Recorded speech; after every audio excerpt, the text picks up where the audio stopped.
Matt and I had gone to school together. We were neither of us book smart, but neither of us were dumb either. In our late teens, we had a chat decided that we were fucked if we were going to saddle ourselves with large debts from a college education, and that there was a very good living to be made in the trades. Plumbers were often in short supply, and Matt's uncle was a plumber. He was older than Matt's dad and reaching an age when he was happy to have an apprentice or two that he could underpay whilst they learned the trade of him. He was also of an age and had been frugal with his money, so retirement was something he was not far from ready for, and somewhere like Florida with a better climate beckoned where his rheumatic joints would do better in the milder winters. Matt envisaged either him or both of us taking over the business and developing it into something bigger. So we joined his uncle Steve, worked as apprentices for low pay but got the grounding and the skills we needed.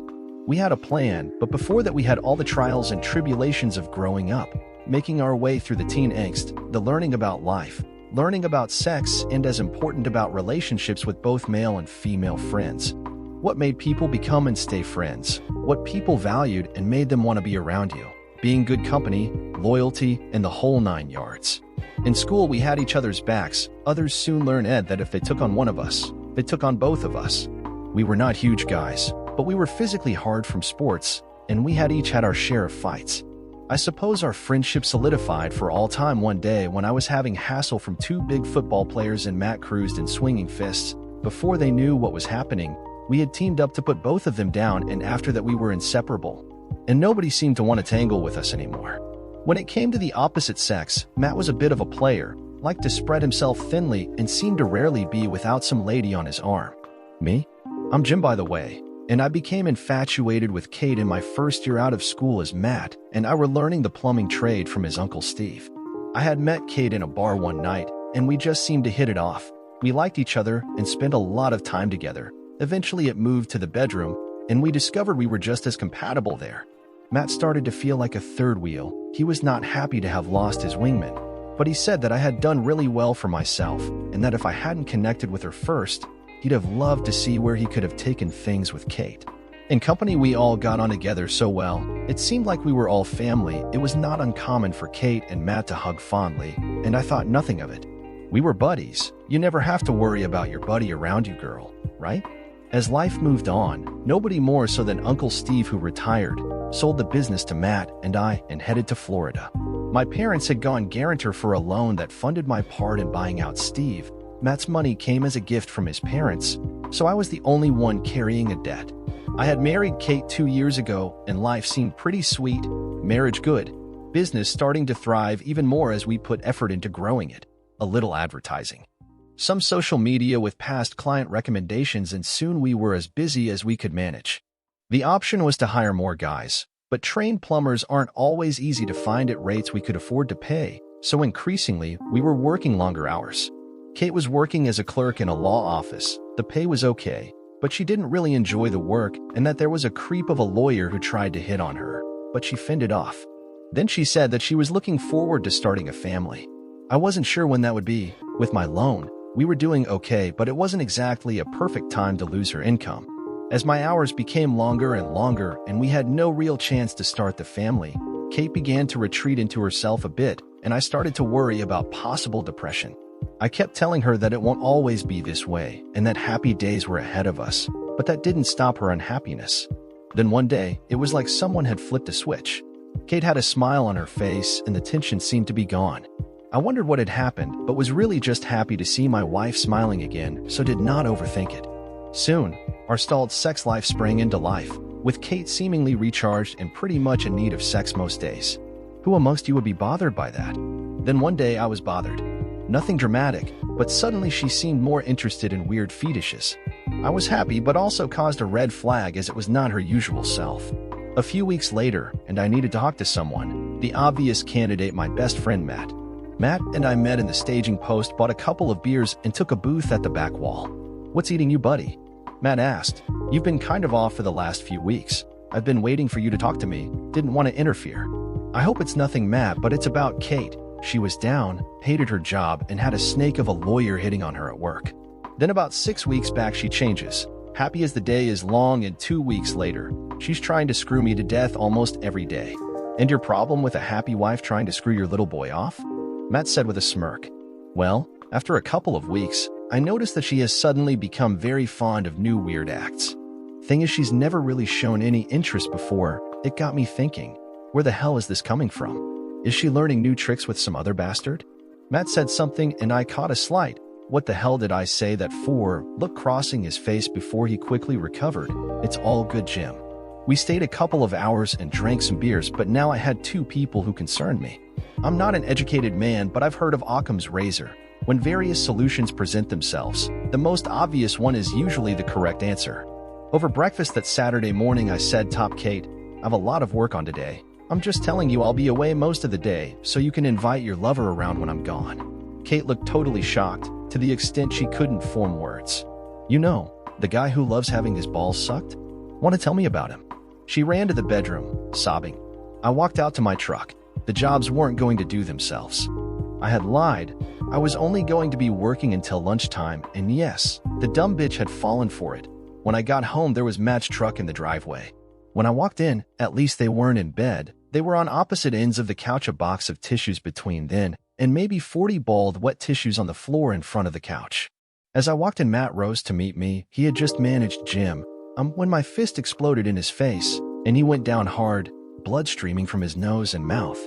"No need to apologize, my best friend. She's your problem now. Kate, pack your shit up and get out, you fucking filthy slut. I never want to see your cheating face again as long as I live."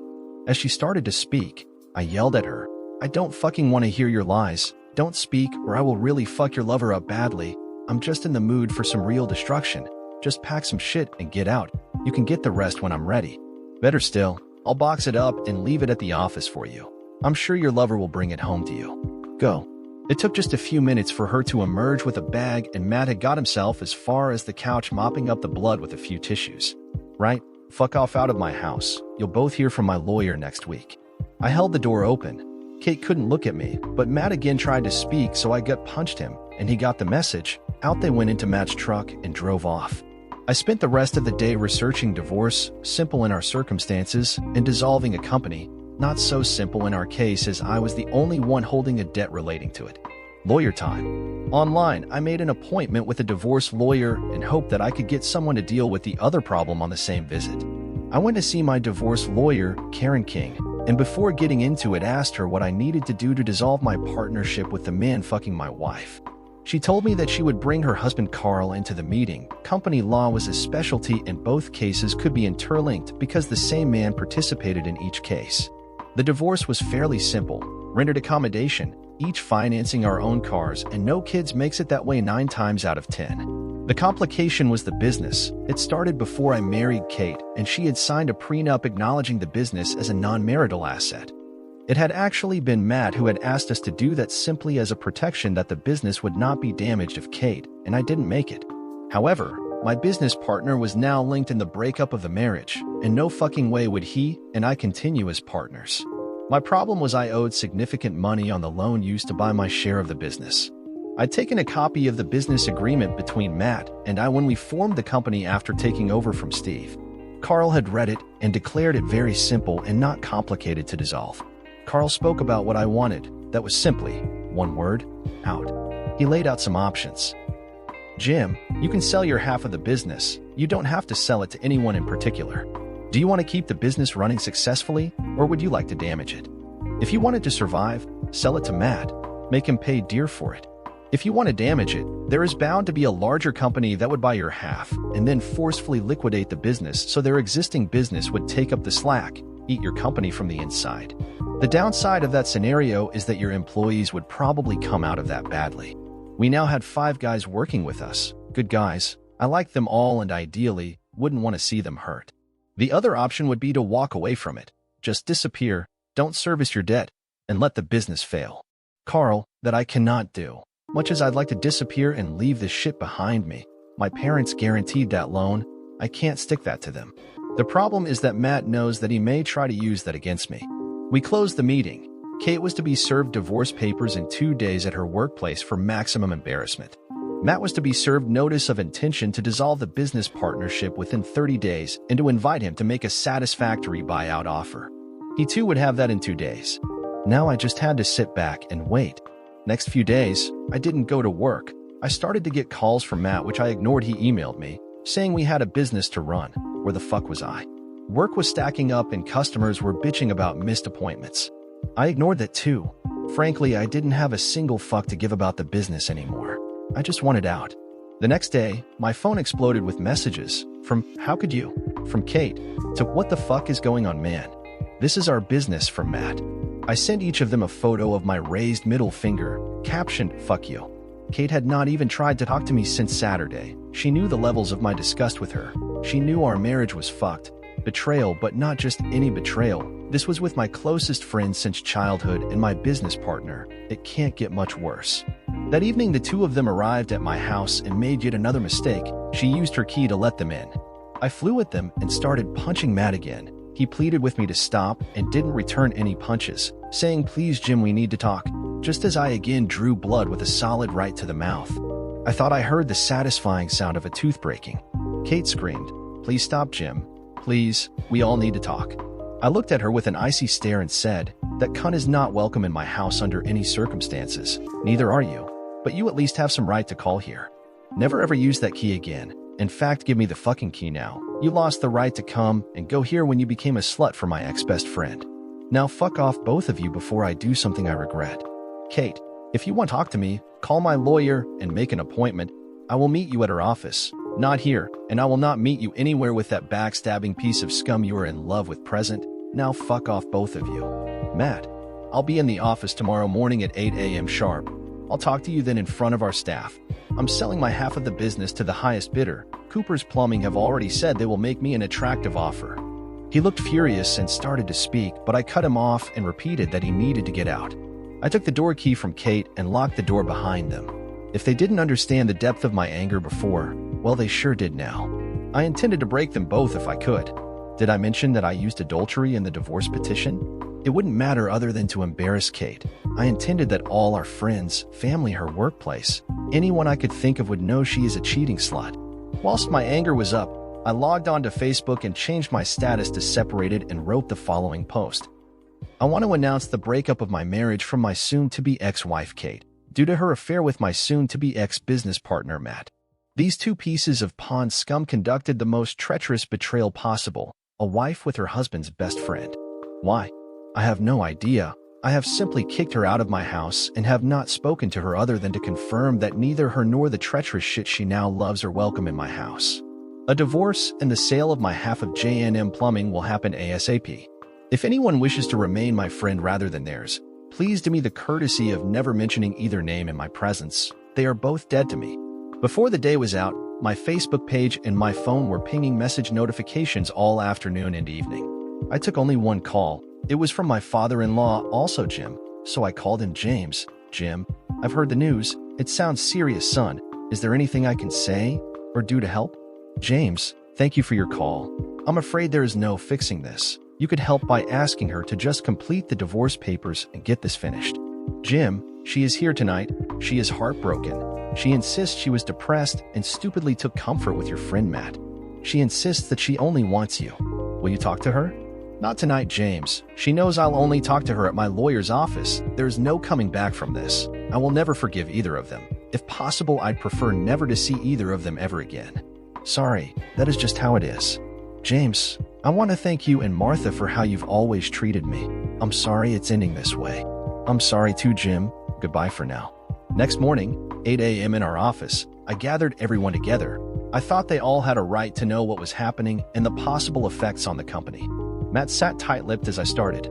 "Guys, I have bad news. My cheating slut of a wife and the piece of shit you see sitting behind that desk have been having an affair for at least 2 months. If I find out anyone here knew, there will be a reckoning, a hard reckoning. Assuming you didn't know, then know this. I'm selling my half of the business. I suspect this piece of shit can't meet the price, so I have been in touch with Cooper's Plumbing, and they are keen to buy me out. If they do, there is every chance that they will close this business, maybe take on some of you, but maybe not. If that happens, then I'm very sorry, guys, but unlike this scumbag, I have a large loan to service, and I cannot stay a partner with treacherous vermin like Matt, my former best friend. I need to get out from under the debt and start again somewhere. It just won't be here. Now, if you will excuse me, I have to talk to this piece of trash to see what we are going to do. I'm sorry. You are all good men. I hope it works out for you. but if you can get another job, I'd suggest you grab it with both hands. When the office cleared, Matt erupted, "For fuck's sake, Jim, did you need to go nuclear? Surely we can sort this out. Kate doesn't want me. She loves you. For that matter, I don't want Kate either. I'm not the settling down sort. You need to get past this and get on with your marriage and get the business up and running properly. I know you hate Coopers. Not a chance in hell you'd sell to them." I smiled. "Yeah, I hate Coopers, but not as much as I hate you. The clock is running on your 30 days. What, 24 or 25 left then? Believe me, I will sell to them, and I hope they close you down. You will not get one day longer than that deadline. If you have not started trying to raise finance, you are a bigger fool that I took you for. One more thing before I go. I will not do one more piece of work for this company. It's all on you. If you'd worked harder instead of fucking my wife, maybe we wouldn't be having this talk, you fucking snake. Oh, and last thought. Do right by Kate, or I will do some serious physical damage to you. Got it? I may hate the bitch, but you took her off my hands. You fucking deal with it, or I will deal with you. Some dark, quiet night when you least expect it." As I walked to the door, he tried again. "Please, Jim, you know I need you. I can't run this without you. Let's try and get past this." My raised middle finger as I walked out gave him the answer. I arrived home to find a message from my lawyer. Kate had asked for a meeting tomorrow afternoon and wanted to bring her father and her lawyer, who happened to be the very snake in her office who had several times tried to hit on her. She seemed to have fallen from the top of the stupid tree and hit every branch on the way down. I agreed to the meeting. I didn't see the need to have James there, but I liked him and didn't wish to make a point and offend him. Next day, I arrived early for the meeting to speak to my lawyer, but she had nothing to suggest other than let the other side talk to see what was on their mind. Then we would counter from a position of strength. Kate could barely make eye contact, however James was his usual solid self, sincere and honest. "Sorry to meet under these circumstances, Jim. Please just keep an open mind." I shook his hand warmly and said it was good to see him no matter the circumstances. Her lawyer was another matter. I took an instant dislike to him. He had no sooner been introduced to me and was shaking my hand when he said, "Right, Jim, let's get this nonsense sorted out and get you two back together again." I gave him a stern eye-to-eye look and gripped his hand firmly. "That is not going to happen, Gibson," using his surname. "I've never met you before, though I've heard about you hitting on my wife several times. Let's keep this formal. Call me Mr. Wilson." I released my grip, and he nodded. My lawyer said, "Mrs. Wilson, please tell us why you called this meeting. The terms of the divorce are fair, and your husband has no wish to reconcile with you after your treacherous adultery. This is as shocking a case of betrayal as I can remember." Gibson jumped in. "I'm sorry, but that is a gross overstatement of the facts." I jumped right in after him. "No, Gibson, it was an accurate statement of the facts. Are you here to bullshit or help this meeting along?" Finding her voice, Kate said, "Please, everyone, I can answer for myself. I asked for this meeting because I don't want a divorce. I love my husband despite what I've done. Please, Jim, sit down and talk to me and let me try to explain myself." I was about to bite her head off when James interjected. "Please, Jim, just talk to her. The two of you alone. That is all I ask, and I promise you, Jim, I will never interfere again." James had always treated me well, as had his wife Martha. I respected him, so nodded yes to him and said, "Okay, James, but just one meeting, and that is it. I won't change my mind, but I'll do this out of respect for you and Martha." I have absolutely no respect left for Kate. My lawyer spoke up. "There is no problem if you two meet at any time. After all, you are still married. However, I advise we discuss any objections to the terms of the petition for divorce so that we all know where we stand if your discussion proves fruitless." "Are there any objections to the terms of the divorce?" "My client feels the terms are fair. However, she reserves the right to seek court-appointed counseling." "Okay, duly noted. Then our meeting is over if there are no objections to terms to discuss." Leaving the office, Kate and her father approached me. James again thanked me. God, I really liked him. You couldn't have a better father-in-law. Every look he gave me was laced with apologies for his daughter's behavior. I shook his hand again and invited Kate to call at 5 p.m. the next day. I told her all the rest of her things were boxed and ready to go if she wanted to ask her father to bring her over. At 5 p.m. the doorbell rang. Kate stood there. Her father sat in his car. Manners prompted me to invite him in and pour him a beer, but this was between Kate and me. It had to be sorted out with no interference from anyone else. I suggested we use the dining table, the most formal setting the house provided. I wanted no misunderstanding. This was a business meeting. Kate appeared nervous. She should have known nothing good would come of this. I'd been crystal clear that what she had done was unforgivable. I wouldn't change my stance on that. A random stranger in a bar after too many drinks? Unlikely, but that might just get her a second chance after a lot of humble pie. But fucking my best friend and business partner? Multiple times? She was insane if she thought that was even in the ballpark of forgiveness. But I had promised James I'd give her a hearing. What do you want to tell me, Kate? That I love you, that I was in a bad place. I hated work. I hated that bastard who is now my divorce lawyer. I hated that you worked so hard. I knew it was so we could get in a place to start a family, but I felt lost. I hardly ever saw you. I did what I had promised not to do. So, it's all my fault, and you just fell and landed on Matt's cock. Is that it, Kate? Because that is bullshit that I'm not buying. No, Jim, that is not what I'm saying. I am trying to tell you that I was depressed. I'd been to see Dr. Sharp, and he'd given me antidepressants, but I couldn't bring myself to take them. I felt humiliated needing something like that when I had a good marriage with a great man and great life stretching out in front of me. You know I wanted to start a family, you said we couldn't, and I saw nothing but that job I hate and no sign of us starting the family I was so desperate for. You know this, Jim, we talked about it. You know how hard I was finding it, but you said we had to wait. I resented that so much. Well, everything she said there was true. She had been desperate for a family. I wanted one too, but the time wasn't right. She continued. One evening Matt called. When I told him you were working late again, he was amazed. He said he rarely worked late and couldn't understand why you would be. That's why you employ guys, he said. I started to think, were you just making up late jobs? Were you seeing someone when you could have been home with me? I already felt depressed, and this hit me hard. If your partner isn't working late, why were you? Jim, I broke down in tears and Matt comforted me, just like the big brother he's always seemed to me. Then I suddenly reached for him and kissed him. It was me, Jim, not Matt. I reacted to his kindness and got carried away. That's how it started, my fault. I felt him get hard against me. I needed the affection, and it went on from there. Not supposed to happen. We called it off twice, both saying we couldn't do this to you. But I kept begging him. My depression was in charge, and I needed the comfort. That Saturday, you came home at lunchtime. We hadn't done anything, just talked, and I cried. That was it. No more. We had to stop. We decided it had to be over. Then you walked in, and everything turned to shit. Jim, I know how badly Matt and I have hurt you, but you need to know, we don't love each other, but both of us do love you. We can't undo what we did, but we both beg you to think this over and please give both of us another chance. I looked at her. I had no idea how well she thought her speech had played out with me. There was very little sign of hope in her eyes. Just as well, for what she had said held very little water for me. All it had taken to snap her out of her depression had been my best friend's cock. That, in summary, was what she was selling. I had no idea why she thought there was any way back for her. You have a very strange way of showing your love for me, Kate. None of that bullshit excuse makes me feel one bit better about either of you. Both of you are cheating scum. I want nothing to do with either of you. Now I've listened to you hoping you might have something to say that would make me feel you are worthwhile, but you are not. You are just cheating trash. I want nothing to do with you ever again.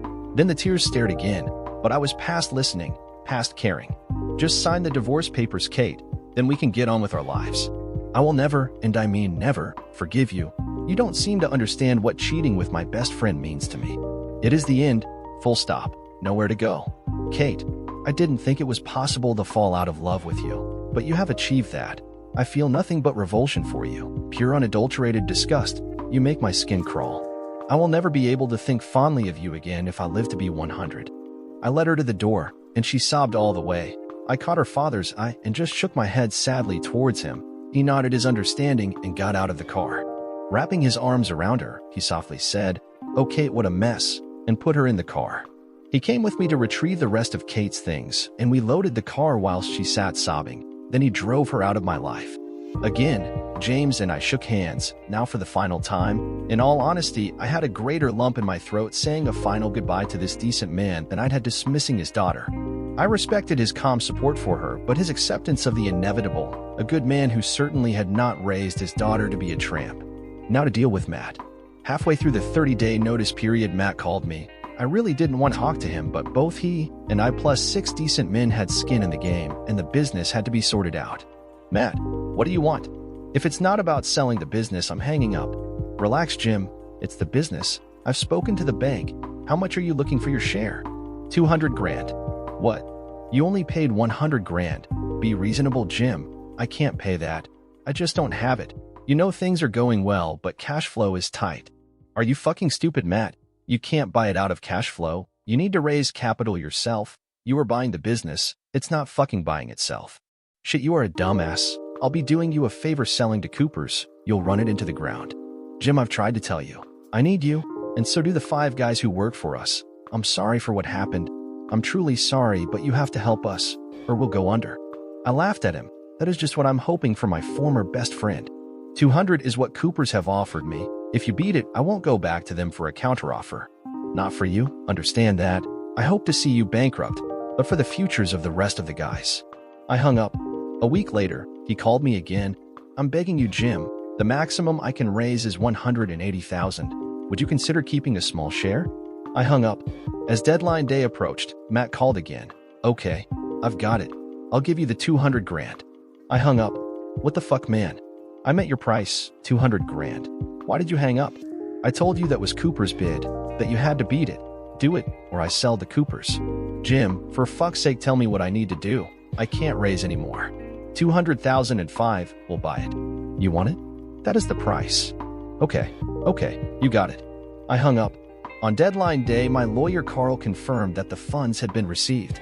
I was out. Nothing to keep me here. I planned to tidy up my loose ends after the divorce and move on somewhere else. After all, a good plumber is always in demand. A few months had passed before I got a court date for the divorce hearing. I hoped it would be cleared up. Then I'd leave town for a new life. Leave this mess behind me. Yeah, that was going to happen. Everything started well. It was agreed that the terms were acceptable to both parties. Then the spanner was thrown into the works. Kate's slimeball lawyer said, Mrs. Wilson requests the court to order counseling. I shouted, You've got to be fucking kidding me, I told. The judge called for silence. Mr. Wilson, you will not use that language in my court. I will consider reasons for counseling. I apologized and Karen King rose to speak on my behalf. Your Honor, counseling will achieve nothing. Due to the egregious nature of the betrayal in this case, my client's wife having an affair over at least 2 months. My client has no intention of reconciliation with her. He has made that abundantly clear to her. There is no prospect of forgiveness, never mind reconciliation. Counseling would be a futile waste of time. Mr. Gibson, to what end does your client want me to order counseling? Gibson stood. Your Honor, Mrs. Wilson would like to address you herself if possible. So be it. Mrs. Wilson, you may speak. What will counseling achieve? Kate rose. She looked frail, not at all well. I hadn't seen her in months, but she looked a shadow of the woman I once loved. Your Honor, I did a terrible thing to my husband. I know that. And I'll regret it for the rest of my life no matter what happens here today. I know too that he thinks he hates me now. That is hard to live with. I feel I'm falling apart mentally and physically. I'm taking antidepressants into me, they are not helping. I just need one thing. I need my husband to love me again. Without that, I am lost. When I did what I did, I was in a depression, wasn't thinking straight, and was emotionally lower than I've ever been. Well, until now, that is. Now life is not worth living. Your Honor, I need the chance to convince him that I love him, and all I've ever wanted since I met him is to love him, to be the mother of his children, and to live the rest of my life with him. Please, Your Honor, give me that chance. The judge considered her words. Mrs. Wilson, I hear a lot of words spoken in this court. It is my job to decide their value. I feel that I have just listened to very heartfelt, contrite words. You have my sympathy for your plight, madam. But I have to decide if counseling would achieve anything positive for the marriage. Mrs. Wilson, it takes 2 to tango. I see no evidence that your husband can be swayed. Mr. Wilson, would you accept counseling? Your Honor, I mean no disrespect, but no. I have no interest in counseling or reconciliation with Kate. In fact, if ordered, I would reluctantly leave myself open to jail time rather than attend such meetings. Things have gone too far, Your Honor. I am somewhat moved by what Jane has said today, but the betrayal was too complete. I cannot forgive it or forget it, and I can't even consider living with her again. As I thought, Mr. Wilson, this is a sad case. I feel Mrs. Wilson has a genuine love for her husband, but that is not enough to force him into counseling. I am granting the divorce and no counseling is ordered. And that was it, or should have been. 3 weeks later, disaster struck. Jim, it's James. Can you get to the hospital? What is happening, James? Why are you calling? Jim, I'm sorry to ask, but it's Kate. She may not make it and she is asking to see you. I'll be there, James. I arrived at the hospital and asked where Kate was. I was asked if I was a relative and explained we were recently divorced, but that she had asked for me, and here I am. James saw me and met me. Jim, I don't know how to tell you, so I'll just spit it out. Jim, she is pregnant, but she is in danger of losing the baby and her own life. She hasn't been eating right. She's the first pregnant woman I know that has lost weight during her pregnancy. I think she is dying, Jim. She wants to talk to you. Please, Jim, talk to her. I was taken to the emergency room, and she looked awful, barely conscious of what was happening around her. But when I took her hand, she sadly said, "Sorry, Jim, I can't keep our child alive. I'm trying, but my body is useless. I haven't wanted to live. I didn't know I was pregnant when I decided to starve myself. I'm sorry. I'm killing our child. I didn't mean to, just myself." She could see the conflict in my eyes. She obviously knew I was thinking Matt's child. Then she said, "The baby is yours, Jim. I made him use a condom every time." Then she lost consciousness. I felt my cheeks wet with tears. I surprised myself that I obviously had not expunged all feelings for her. Did this make things different? I supposed it did, but would either of them survive? If not, it would make no difference at all. The machine she was hooked up to had started to go into alarm mode when she lost consciousness. I was shooed out of the room as the medics went to work. Outside sat James. He looked like a man who had aged 10 years since I'd seen him at the courthouse. One word to sum him up? Haggard. "Well, Jim, I'm sorry. When I discovered she was pregnant, I just assumed that it was probably Matt's baby, but she was definite that was not possible. She had cheated, but she never wanted anyone's children but yours. I didn't feel I had the right to come to you about it. If I was wrong, I'm sorry.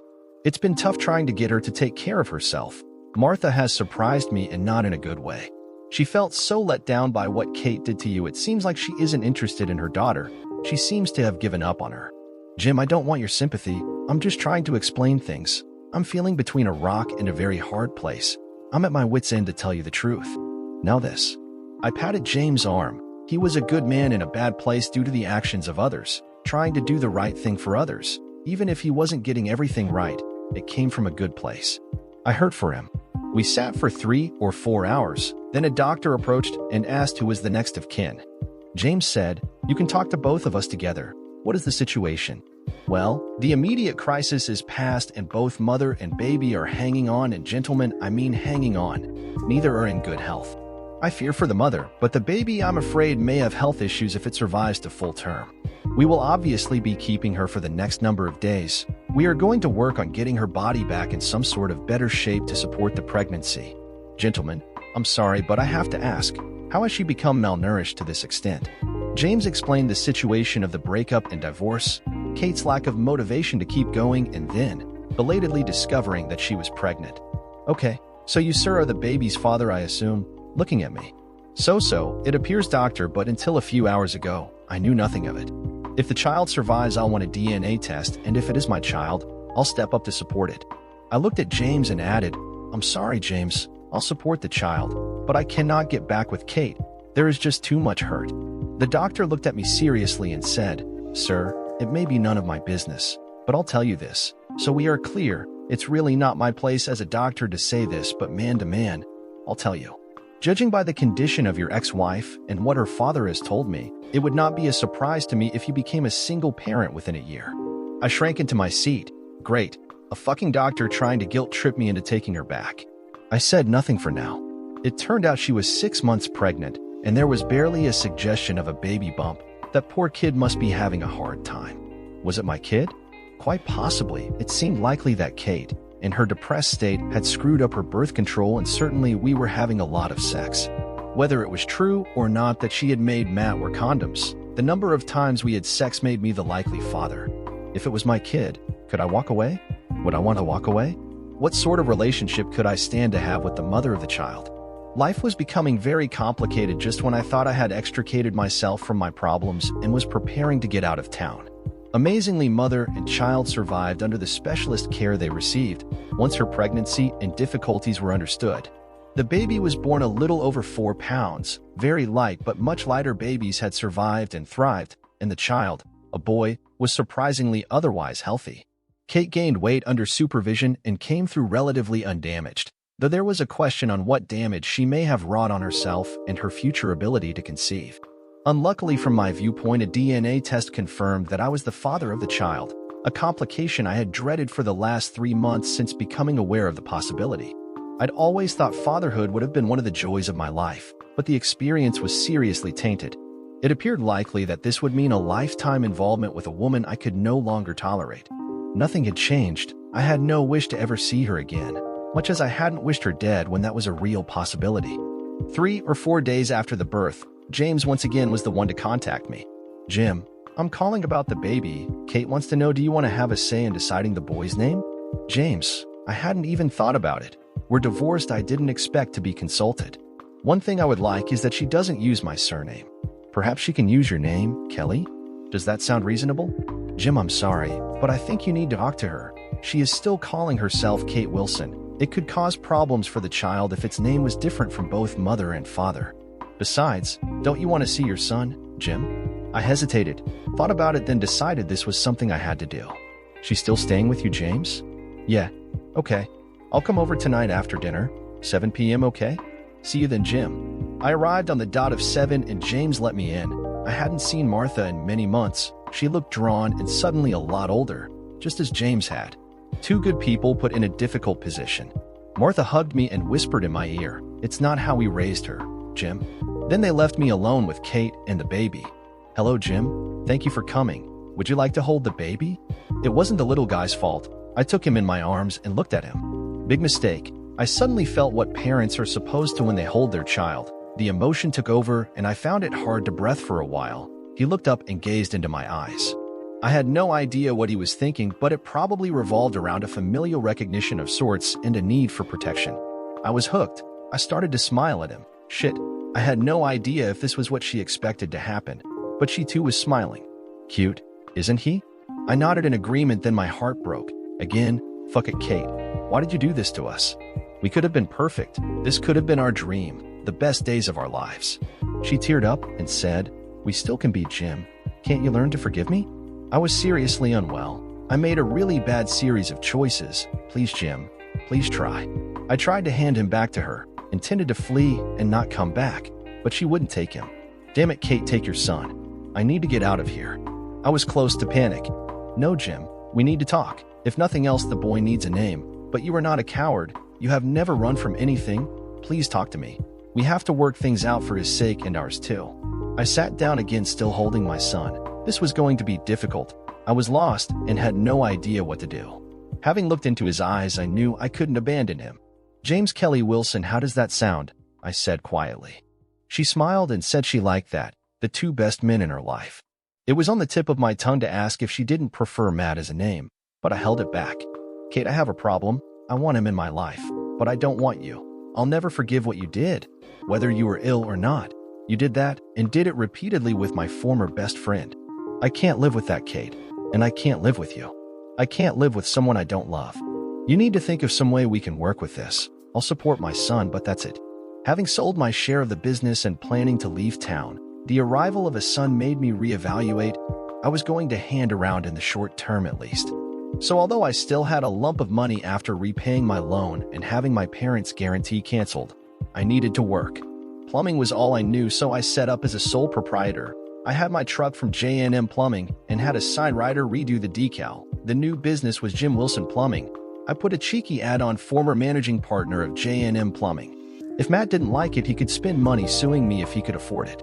Nothing ever happened, but people knowing who I was, I soon had all the work I wanted. I set up a payment for child support for James J&R. Nothing was court-ordered. I'd set up an amount I thought was reasonable. Kate didn't argue. Without telling her, I also established a college fund for J&R. If he was like his father and didn't want to go to college, he would get the money on his 25th birthday. Things were okay, but I was marking time. For what I had no idea, I'd planned to start afresh. That included my hopes of meeting someone new to share my life with. That was going to be more difficult back in our town where many people knew who I was and what had happened to my marriage. So it was a pretty frustrating time for me. I worked, visited my son, and did very little else. I had worked out visitation with J&R, but nothing was satisfying. James, my ex-father-in-law, was still the go-between, and often it was him who I met when I picked up J&R. I'd made it clear I wanted as little contact with Kate as possible. I had no thoughts of ever forgiving her nor of having any relationship with her. 6 months later, James told me that Kate again seemed to be struggling mentally. Like me, her life was filled with work and J&R. James said she had not dated at all since becoming a mother. Said she had no interest and rebuffed all approaches to her. including, interestingly, an approach from Matt. That caught my attention. I'd assumed that would be her natural future even though Matt had said he didn't want her. Maybe he just wanted her as a fuck buddy, and an uncomplicated one at that. No need to wine and dine her. I thought it was time that Snake felt a little more pain. I was concerned that if Kate was again spiraling down, it would have implications for JNR. I even wondered if I should seek to have her deemed an unfit mother and seek full custody. Really, was I ready for that in my life? Full-time single parenthood? Probably not. So what was the alternative? I needed to see that she stayed healthy and fit to be his mother. How?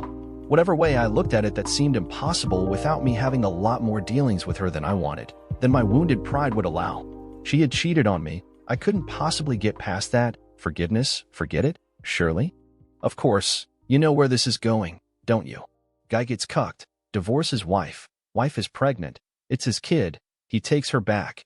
Yada, yada, yada. Could I be a man to backslide on my harsh judgment?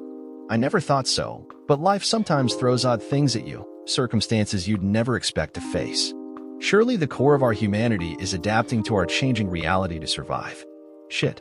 That news comes in bunches. James had told me that Kate seemed to be struggling again. Now the news on James was bad. He had suffered a small stroke, nothing serious, no lasting permanent damage, but a warning shot that the poor guy needed to take life easier. With Martha struggling to cope with her daughter's infidelity, James had borne the brunt of making sure she and the baby were cared for. Now what? Well, she was no longer my wife, but he was my son. I had to step up in some way. We had a non-family conference, and it was agreed that everyone, but James, needed to take more responsibility. Kate needed to stick to her meds and meet her responsibilities as a mother. I had to do more to support her, which James had mainly done, and Martha had to step up and help her husband unless she wanted to risk losing him to an early death. The thought of being more involved with Kate was not pleasant. It made me angry, but I was a father after all. Time to be one, not just a when it suits dad. To make it work, I decided I had to cut Kate some slack to make life easier for her and thereby make caring for my son easier. I started to take pre-prepared meals to their house twice a week and staying with them for the evening, leaving when JNR went down for the night. I cooked rudimentary fresh meals one day every weekend. I wasn't anyone's idea of a cook, but I wasn't poisoning anyone either. My meatloaf was actually not bad. Needless to say, this meant that I was talking to Kate much more than had been the case for about a year when the shit hit the fan. It started very slowly, brief stilted conversations, but as time went by we spoke more as friends would, with the added interest being our shared child. As we grew more comfortable in each other's company, I found that I struggled to maintain my dislike for her. I wouldn't say I was growing fond of her by any means, but I had rediscovered that empathy for another person was not too challenging. I made it my business to ensure that she stuck to her meds regime, and slowly she began to emerge from her latest funk. It really didn't take a rocket scientist to see what medicine she needed. All it took was some smiles and a few kind words from me. She had been almost literally dying from lack of affection, from being treated as a pariah, and of course when people treat you that way, from lack of self-esteem. Some decent time spent as a family with our son. Well, it perked her up, and really quickly. I began to ponder, is it right that I treated a woman I loved with all my heart like I had? She had broken my heart. She'd given me cause. Many men will tell you if a wife cheats once, never mind a 2-month affair, it should lead to banishment. But am I not a better man than that? Should I really treat a woman I've loved and now have a child with as utterly worthless?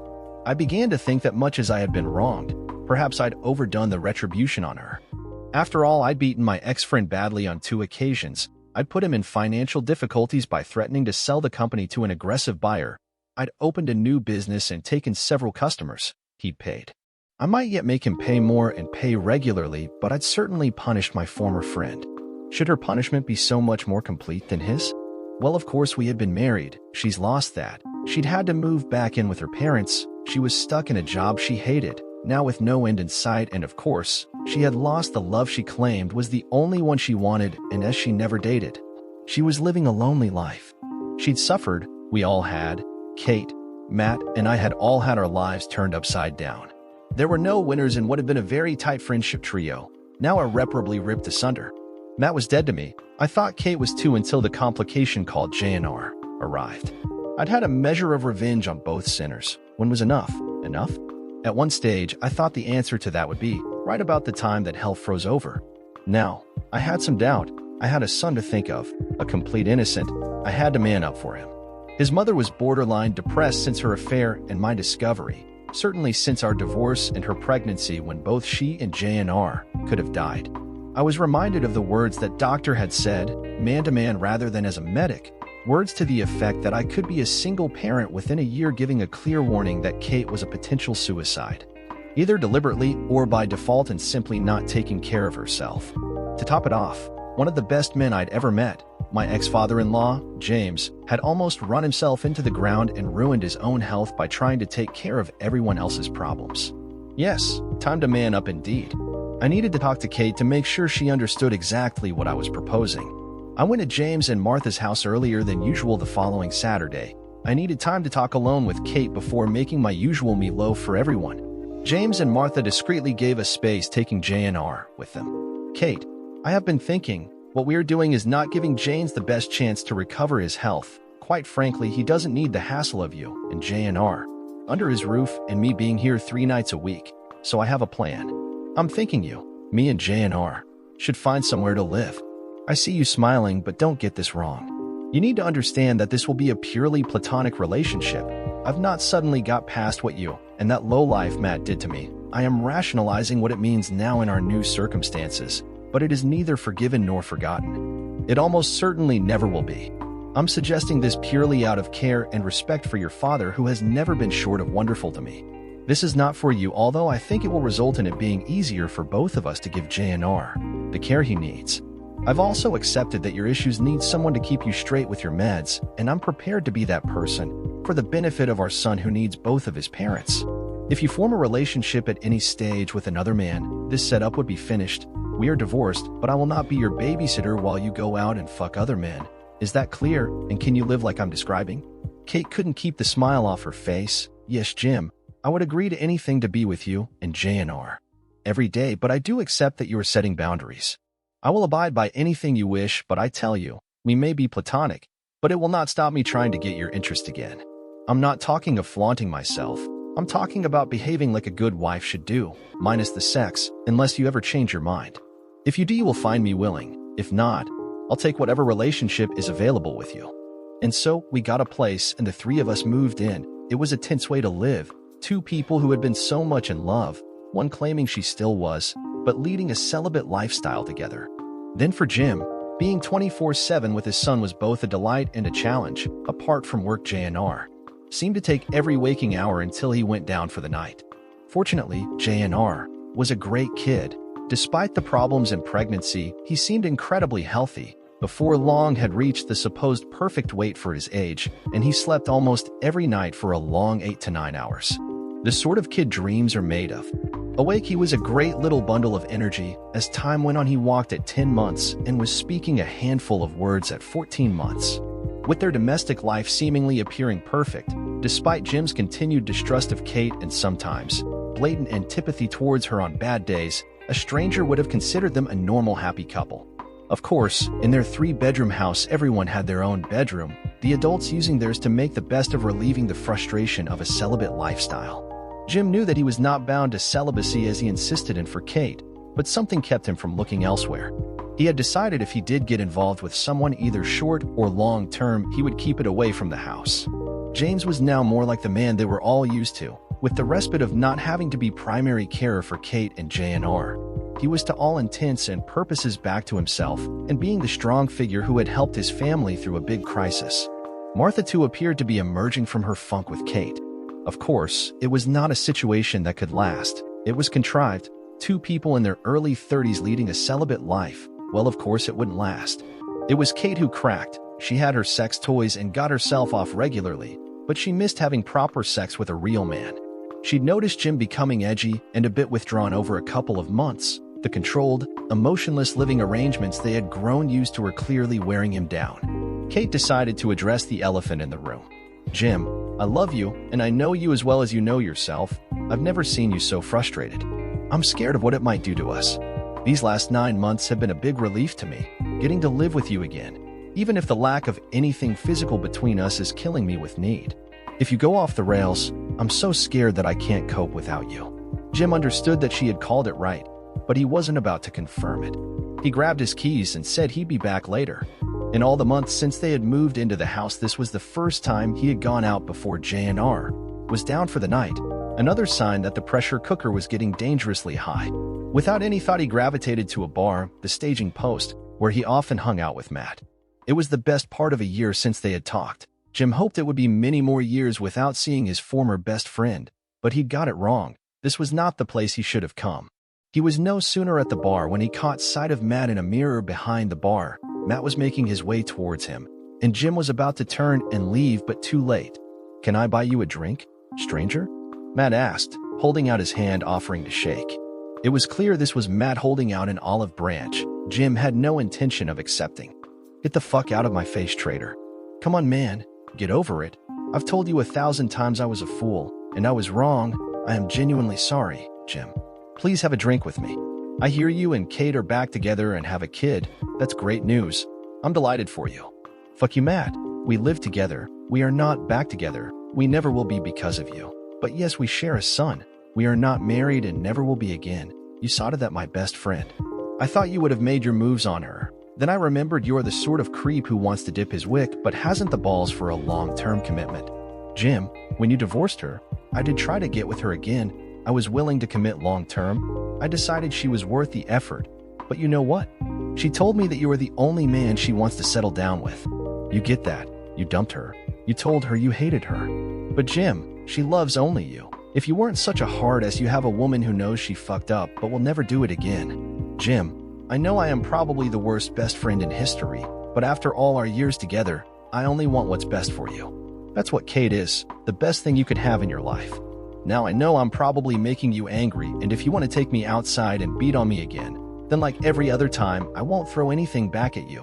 I'll take what you want to give. Because I've hurt you enough for one lifetime, I'll never do it again. You know how you suddenly hear something from someone and don't doubt a word of it? That was one of those moments. It was nowhere close to being something that would rekindle a broken friendship, but it rang true, every word, and it was enough that Jim decided he'd extracted all the revenge he needed on Matt. Jim looked at Matt, nodded once and turned and left the bar. Arriving home, he called quietly to Kate but got no response. He called quietly so as not to wake JNR. He went to her closed bedroom door and knocked. Again, no response, so he slipped inside to find her quietly sobbing. Almost certainly she was in fear of what had caused him to walk out earlier. Jim slipped off his clothes, slipped under the covers and found Kate naked. He pulled her to him and kissed her hard. She moaned through the kiss and spread herself on her back as Jim kissed her. Jim stopped, lifted her chin towards her and said the immortal words, "If you ever do that again, I'll fucking kill you." As he moved closer, Kate just kept repeating, "Never, never again, I love you." Dear listener, if you have reached this far, please click on the subscribe button. It will be a great help.